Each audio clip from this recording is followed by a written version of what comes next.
Ever seen something totally awkward at a funeral? You won't believe what went down at President Andrew Jackson's funeral. Pole was Andrew Jackson's pet parrot. Pole attended Jackson's funeral on June 10, 1845.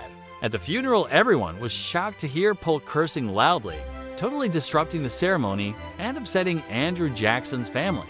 Pole had to be taken out of the funeral to calm things down. The parrot Pole could be the world's dirtiest bird. Drop a comment if you've ever had a strange moment at a funeral. I'd love to hear your stories.